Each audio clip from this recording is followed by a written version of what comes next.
par quel bout il faut prendre ce match contre Larnaca? Est-ce qu'il faut le jouer en pensant aussi à ce qui se passe entre Kiev et Fener ou pas? Dans un premier temps, non. Et l'autre erreur à ne pas faire, c'est d'attaquer le match en se disant qu'il faut marquer 4 buts, 3 buts, 5 buts. Il faut attaquer le match en se disant qu'il faut le gagner, déjà. C'est la première chose. Le premier objectif du match de demain, c'est de gagner le match. Parce qu'on n'aurait pas l'air idiot de ne pas le gagner et de ne pas profiter d'un résultat, d'une contre-performance de Fener. Et surtout, pas se dire qu'il faut le gagner par 4 buts d'écart, 5 buts d'écart, 3 buts d'écart, je ne sais pas combien, parce que personne ne peut le savoir. C'est un casse-tête chinois, le règlement. C'est vraiment... même en Chine, il n'y avait pas plus compliqué que ça. Donc, avec l'objectif de le gagner. Et puis, évidemment que pendant les 20 dernières minutes du match, il faudra qu'on soit informé de ce qui se passe là-bas, soit pour garder un résultat, soit pour essayer de marquer 1, 2 ou 3 buts supplémentaires. Ce qui s'est passé à Marseille est un rappel? Oui, bien sûr. Bien sûr que c'est un rappel. Après, vous savez, quand vous êtes pris dans un match, avec toute la tension qu'il y a, une ambiance de fou, c'est difficile. Hein. Nous, on est devant la télé, on se dit « Ah, mais pourquoi ils n'ont pas fait ci, pourquoi ils n'ont pas fait ça ?» Mais quand vous êtes sur le terrain, que ce soit joueur ou coach, c'est autre chose. Donc, voilà, c'est malheureux pour eux parce qu'ils perdent l'Europa League. Mais bon, comment leur en vouloir d'aller vouloir marquer ce deuxième but qui aurait pu les envoyer en huitième de finale. Donc, voilà, mais oui, on essaiera de se tenir informé sur la fin de match. Et comment vous allez informer vos joueurs? C'est par des signes? Vous allez mettre en place toute une gestuelle ou vous allez avoir un relais? Alors, mettre des oreillettes. J'ai vu qu'il y a un entraîneur qui voulait des oreillettes dans les... Avoir un relais sur le terrain qui puisse... Oui, on a des joueurs qui sont plus proches de nous. On fera passer le message. Mais encore une fois, ça sera vraiment dans le dernier quart d'heure si besoin, quoi. Déjà, c'est de se concentrer sur nous, sur notre match, faire un bon match, gagner. Et on verra où on en est déjà à la mi-temps. Et puis après, au fur et à mesure que la deuxième mi-temps avance. Est-ce que vous avez étudié tous les cas de figure? Parce que ça peut même se jouer jusqu'au carton. Tous les cas, pas tous les cas, mais j'ai eu un tableau de la part d'un de mes data scientistes où il y a pas mal de cas d'étudier. Donc c'est assez compliqué. Je vais le prendre avec moi sur le banc demain parce que voilà, c'est très compliqué. Mais ne consulter que dans les 20 dernières minutes. Ouais. Non, franchement, le plus important pour nous est de bien se préparer pour gagner le match. Ça, c'est la première chose. Et après, on tiendra compte des événements de l'autre match et puis de nous. Est-ce que la gestion des cartons aussi peut influer sur le coaching avant, sur la préparation des joueurs? C'est difficile de dire à mes joueurs ne prenez pas de carton, parce que quand on est dans le match, encore une fois, on ne fait jamais exprès de prendre un carton. Quoique. Mais voilà, oui, évidemment que ce qui serait bête, par exemple, c'est de marquer un but qui nous qualifie, et puis d'enlever le maillot et de prendre un carton jaune qui nous élimine finalement. Ça serait quand même assez pittoresque. Donc on va essayer de ne pas faire trop de bêtises comme ça, mais dans le jeu, je ne peux pas dire à mes joueurs de lever le pied, de faire attention. Non, c'est un match de Coupe d'Europe contre une bonne équipe. Je l'avais déjà dit à l'aller, c'est une équipe qui, avec le ballon, fait pas mal de choses intéressantes. Donc il faudra être prêt et jouer un match de Coupe d'Europe. Il y a aussi un gros match dimanche. Celui-ci est important. Est-ce que tu as la tentation de faire tourner finalement parce que vous êtes qualifié, mine de rien? Mine de rien, nous sommes qualifiés. Dimanche, nous sommes favoris. Donc ça fait 2 gros matchs. Tu n'es pas d'accord avec Olivier Létang? Il est fort, Olivier Létang. Il est très fort, le président. Donc il y aura des j'aime pas le terme rotation, il y aura des changements, oui. Alors, des changements concernent-ils le joueur à côté de toi? Oui. Possible. Possible. Ça n'a rien à voir avec l'alerte aux adducteurs de... Non, pas du tout. Mais c'est possible qu'il y ait un changement. C'est possible, c'est pas déterminé ou c'est juste que Non. tu peux pas nous le dire? Je ne veux pas vous le dire, comme pour les autres. Dohan, bonjour déjà. Bonjour. Comment tu te sens cette cette saison aux côtés d'un nouveau gardien, d'un gardien très expérimenté. Comment tu vis cette saison au Stade Rennais pour l'instant? Je sens très bien à Rennes. On commence une nouvelle saison, mais on commence avec Steve, Rome et Alfredo aussi. Mais Steve, il est expérience gardien, mais j'ai appris lui quelque chose parce qu'il était Marseille, l'équipe, les sélections aussi, mais j'ai appris parfois, je demande lui, t'as fait comment ça, mais il m'a expliqué, parfois on a discuté après le match aussi, mais il est très gentil, mais il m'a expliqué, il m'a montré quelque chose, mais il est force.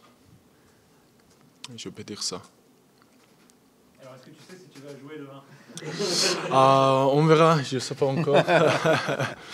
Je ne veux pas dire quelque chose, je n'ai rien dit, on verra. Ce qui est sûr, c'est que tu es rentré à Fenerbahçe la semaine dernière. Qu'est-ce que ça représentait de rejouer dans un stade turc à Istanbul pour toi? Normalement, pendant les matchs, ils sont, je ne sais pas, à Dug ou quelques places, mais Quadri, je ne sais pas encore, mais pendant les matchs, après, il m'a montré ils sont un peu quelque chose, mais deuxième mi-temps, j'étais échauffement avec le gardien coach. On fait échauffement, mais je rentrais les jours. Mais après, peut-être avant le match, je vais jouer pour ça. Mais il était blessé, mais c'est comme ça. Tu jouais face à un de tes concurrents en équipe de Turquie, Altay Bayındır. Est-ce que tu t'es dit, il faut que je montre aussi à la Turquie mon niveau au moment de rentrer? Normalement, non, mais j'ai joué des matchs, mais normalement on a 3-1 à gagner, mais on a resté 3-3 matchs de nul. Mais un peu, peut-être que j'ai pas arrêté le ballon, mais voilà.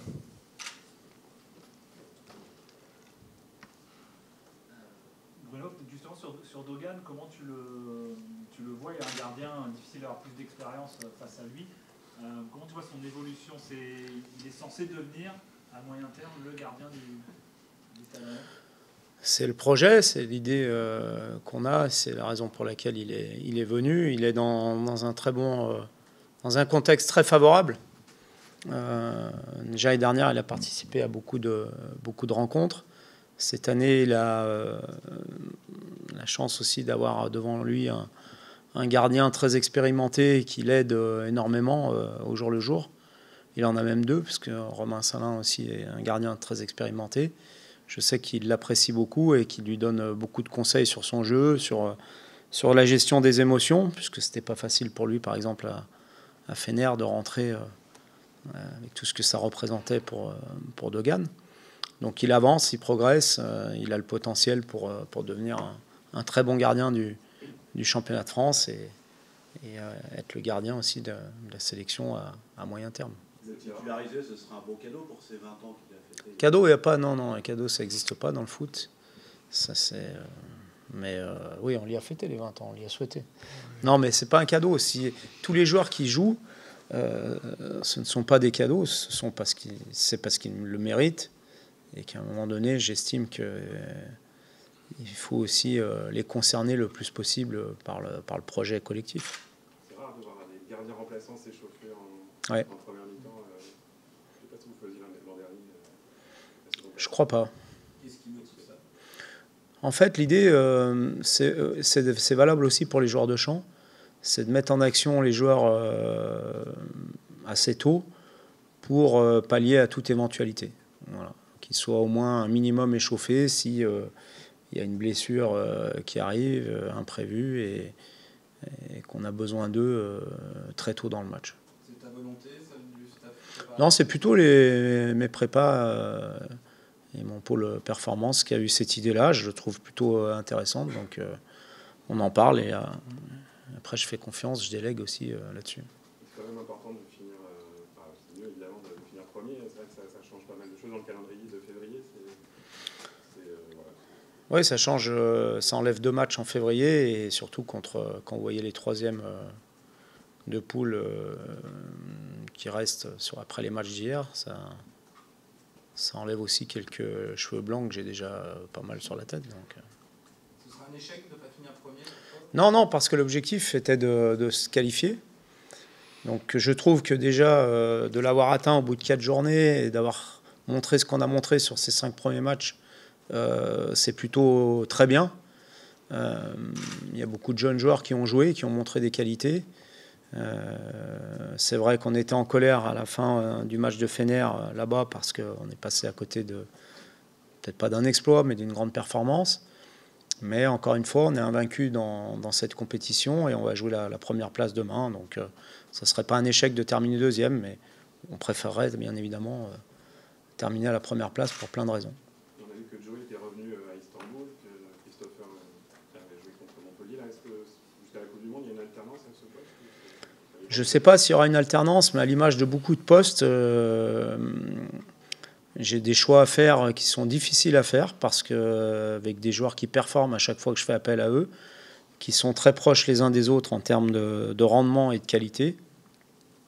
Et c'est pour ça que c'est important d'avoir beaucoup de matchs à jouer parce que ça me permet aussi de concerner le maximum de joueurs qui le méritent.